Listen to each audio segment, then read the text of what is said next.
Hello everyone and welcome to Voice of the Box. Today I am in Tucson, Arizona, and joining me today is Ryan Hansen, part of the University of Arizona Athletic Department. Ryan, I start almost every single interview with the same question. I could sit there and read your resume, I have it, or your background rather. Sure. It's always best if you could just explain, if there's a possible way to summarize, it's hard to do, your role.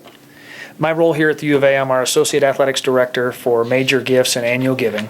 And so my job, in a nutshell, is to raise revenue through all different streams. Major Gifts speaks for itself, looking for the $25,000 to $1 million gift to help capital support. But then the main role is grassroots efforts, trying to get people to be engaged in the Wildcat Club, which is our fundraising arm, at donations of $100 or more. Now, of course, I can sit here and read your card that you're Associate Athletic Director, and that's the part of the annual giving. Is that the exact? Not that we need to hold to a title here, but Sure. Is that how that works? That's how that works. Okay. I mean, I'm involved in all things related to the Wildcat Club. So everything from our fundraising efforts, that is a lot of the stewardship, providing the benefits, making sure people are taken care of, customer service for our donors, those kind of things. Make sure they're feeling good about their association with the program. No, in a nutshell, let's just gloss over it because we're not here to have you spell out the org chart for me, but Sure. just to kind of give, my audience just a general feel for what it looks like. The athletic department at any major university is going to have a lot of different groups, the marketing, the ticket sales, the annual giving, so to speak. So in your group specific, maybe you can just give a quick lay of the land, what some entry points might be. People just don't come into your role, I realize that, but there might be some, steps in the department as a whole, or maybe just your space. So what can you share? In our area, from an entry point standpoint, currently we have some undergraduate students that work in our office as annual giving interns.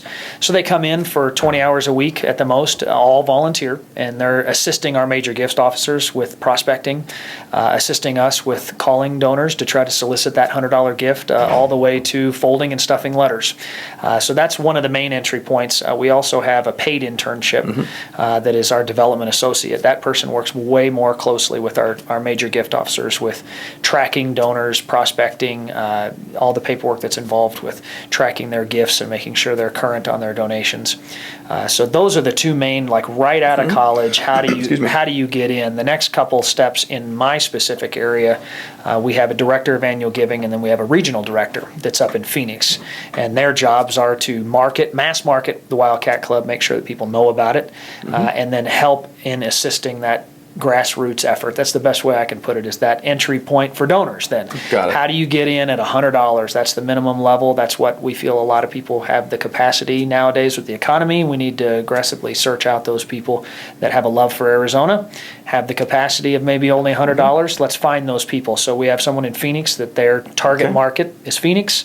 Have a guy here in Tucson that he's focusing on Tucson, but he's also our big marketing and branding expert. So those guys are young guys, just in their 20s, and that is the kind of the entree into this big fundraising concept that we're all under then the big umbrella of an external services. And you mentioned most of those services that has marketing and all the way down to similar track as far as entry points at an internship level and at a smaller level. Sure. We're going to get to the internship piece in a minute as we kind of progress a little bit.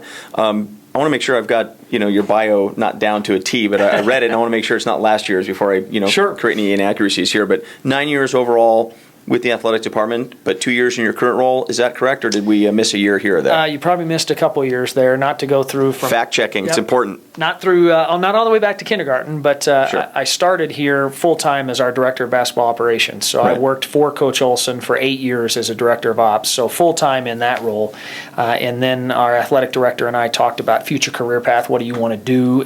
Do you want to be in a sport specific job that's only caters to one sport, or do you want to impact the entire department, impact the entire university in a dramatic way, which that's what we do in fundraising, is we try to make the student athlete experience that much more enhanced. I can impact 500 student athletes now instead of the 13 that are on scholarship with basketball. So I came over. This is my 6th year in the Wildcat Club. So from a fundraising standpoint, 6th year in this area, and I've just was promoted this summer to associate AD, but a lot of the fundraising elements of my job I've been doing those for 6 years. I've just kind of added to the piece. Got it. Thank you for elaborating and making sure that we get things accurate here. We try to be accurate. You kind of mentioned it, but I was going to say, what was your entree point in? I know that you're an alum yourself. Yes. And that you just mentioned that you started on with the basketball program.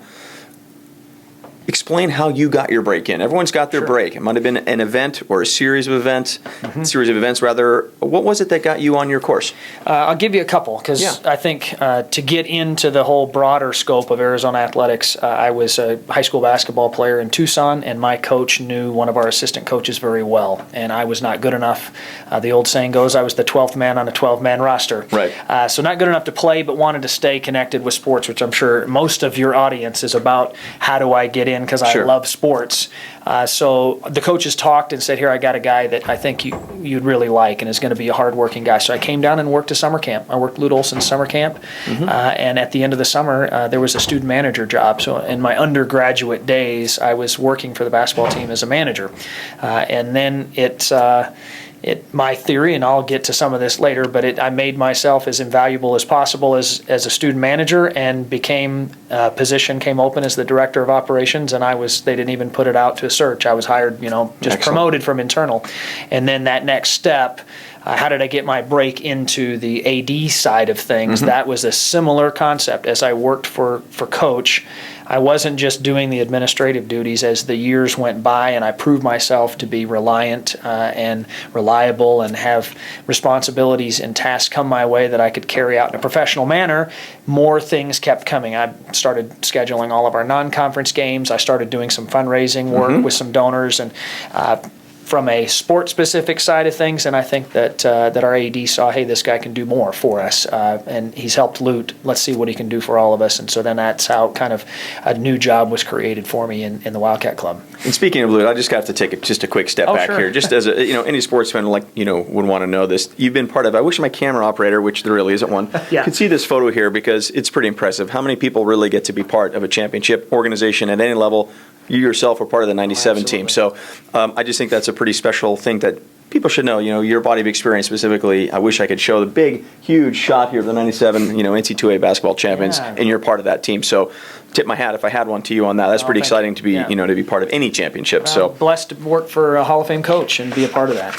Let's just talk about fundraising just a little bit more before we kind of get back into some other things. But I can think of some of the inherent challenges. I don't want to make assumptions, and there's obviously some positives. Asking anyone to solicit funds in this basic economy can be pretty challenging. But maybe there's something else that you can add to that, if there are any. Again, the spirit of the question: what are some of the realistic challenges that you face in this role, in this group? And then, of course, we'll flip that around to, hey, what brings you back every day? Yeah. Outside of the obvious, like you mentioned, the worst economy in 80 years, how can you ask anybody? $100 to Joe Smith is just as important as $100,000 to somebody living in the high rent district. That is the obvious biggest hurdle we have. Another one in athletics that we find is we're not curing cancer.